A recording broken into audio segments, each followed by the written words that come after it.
Premièrement, il faut faire la distinction entre le ronflement et l'apnée du sommeil. Le ronflement est un problème de couple, c'est un problème social. Par contre, l'apnée du sommeil est une maladie car elle a des conséquences à court terme ainsi qu'à long terme sur la santé de la personne. Il faut premièrement faire la distinction entre le ronflement et l'apnée du sommeil. Le ronflement est un problème de couple avant tout, mais l'apnée du sommeil est une maladie car il y a à court terme ou à long terme des conséquences sur la santé de la personne. Qu'est-ce que ça veut dire? L'apnée, c'est une diminution ou un arrêt de la respiration durant le sommeil, périodiquement. Le nombre d'arrêts varie d'une personne à l'autre et donc l'intensité de l'apnée varie d'une personne à l'autre.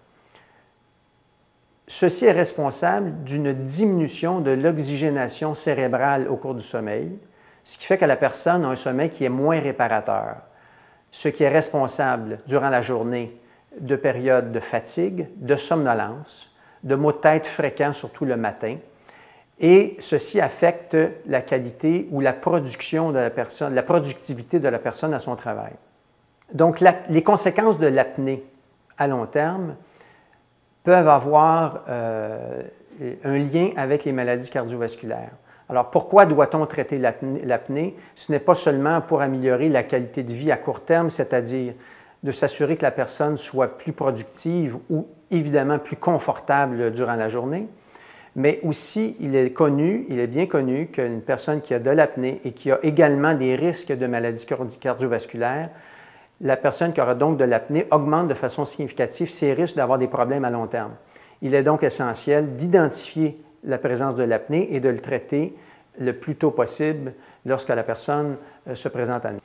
Alors, lorsque l'on identifie l'apnée par un examen, une étude du sommeil qui s'effectue soit à la maison, soit dans un laboratoire du sommeil, le degré de l'apnée est précisé et un traitement est suggéré.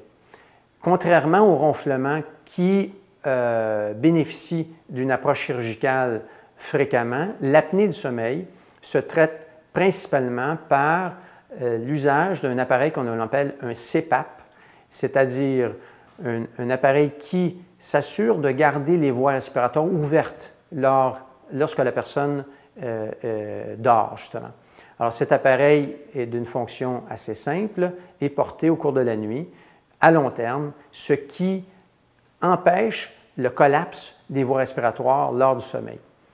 La personne qui présente de l'apnée nous consulte soit parce qu'elle a elle-même des symptômes de fatigue qui la dérangent dans sa vie quotidiennement, ou il peut s'agir aussi du partenaire qui a remarqué que l'individu cesse de respirer au cours du sommeil, ce qui habituellement inquiète considérablement le partenaire en question. Alors, c'est une de ces deux circonstances qui amène le patient à consulter. Et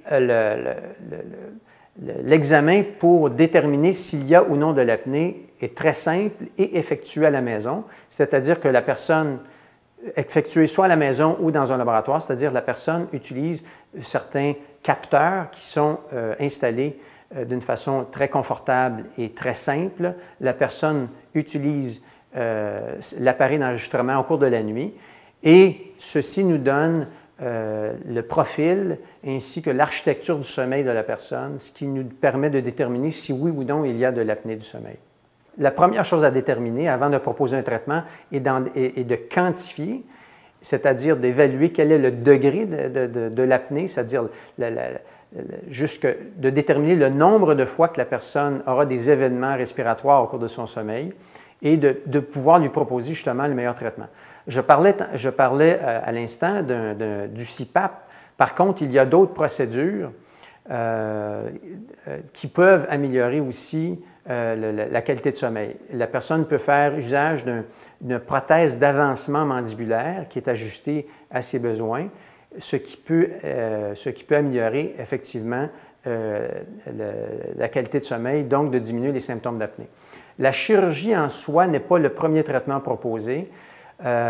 Scientifiquement, il est reconnu que le meilleur traitement de l'apnée du sommeil est le CPAP.